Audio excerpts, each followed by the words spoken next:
जो कहूँगा सच के सिवा कुछ नहीं कहूँगा। अस्सलाम वालेकुम, मेरा नाम फ़याज़ अहमद है। मैं डिस्ट्रिक्ट नारोवाल से हूँ और वसीला तलीम में एज ए तहसील कोऑर्डिनेटर ज़फ़रवाल मैंने काम किया है। ड्यूरिंग मैपिंग जब हम एक गांव ज़फ़रवाल का कोट नाजू गांव है उधर गए तो औरतों को इकट्ठा किया। उसमें वो औरतें भी शामिल थी जो ऑलरेडी पैसे ले रही थी और कुछ ऐसी भी थी जिनको पता भी नहीं था कि हमारा नाम इस लिस्ट में शामिल है ना, एक्टिव लिस्ट में शामिल है।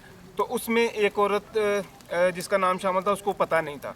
जब हमने उन औरतों को इकट्ठा किया तो उनमें उनको कहा कि आप में से ही एक हमने वीमेन लीडर मुंतखब करनी है, तो आप बताएं ना। उन्होंने बताया कि फ़लाँ नाम की औरत है, वो काफ़ी एक्टिव है और वो थोड़ा सा मतलब उसकी मिडल अंडर मैट्रिक है, वो थोड़ा सी चीज़ों को समझ सकती है और चीज़ों को कन्वे भी कर सकती है ना नेक्स्ट। तो उसको जब हमने बुलाया कि आपका नाम इस लिस्ट में शामिल है और आप अपना कार्ड भी बनवाएं और आप औरतों ने आपको एज ए वीमेन लीडर मुंतखब किया है, तो उसने अपनी स्टोरी सुनाई कि मैं वीमेन लीडर नहीं बन सकती ना।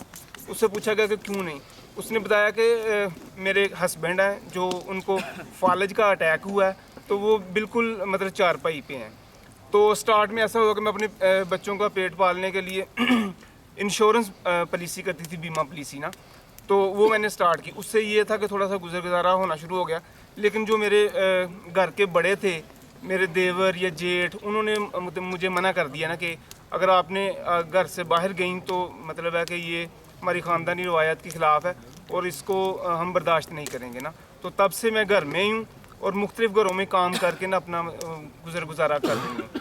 तो फिर हम उसके हस्बैंड के मतलब उसके घर गए और उसका हस्बैंड जो वाकई ही चारपाई पे था उसको थोड़ी सी अवेयरनेस दी और उसको बताया भी कि इनका नाम भी शामिल है।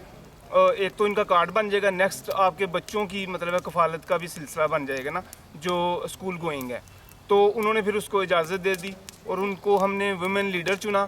और उस औरत ने मतलब इस चीज़ को फील करते हुए कि मैं किस स्टेज से गुजरी हूँ, और उस गांव में आई थिंक 32 के करीब जो बेनिफिशरीज़ थी उनमें 10 to 12 ऐसी थी एक्टिव थी और कुछ पेंडिंग थी CNSE बेस पे ना। 8 CNSE उन्होंने आई थिंक 2 और 3 मंथ्स में बनवा के उनको एक्टिव करवाया। और उसके साथ साथ फिर हम एक और साथ उन्हीं के साथ मुल्हिक गांव था मलाकोट, उनकी भी जो वुमेन लीडर, उनको दोनों का एक क्लस्टर टाइप बनाया ना हमने। तो उन्होंने काम करते हुए अपने जो इर्द गिर्द 2 या 3 गांव थे, कम से कम 15 से 18 जो है न्यू जो बेनिफिशरीज़ थी उनके ID कार्ड बनवा के और उनको पेंडिंग से एक्टिव लिस्ट में लेके आई। और उनके अपने बच्चों का भी जो है वसीला तलीम के ज़रिए वो सिलसिला चल रहा है और मज़ीद वो उस पर काम कर रही हैं।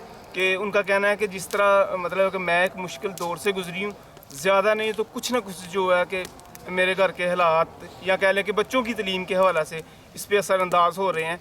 तो जो दूसरी मेरे इर्द गिर्द औरतें उनको भी मैं फैसिलिटेट करने की कोशिश कर रही हूँ।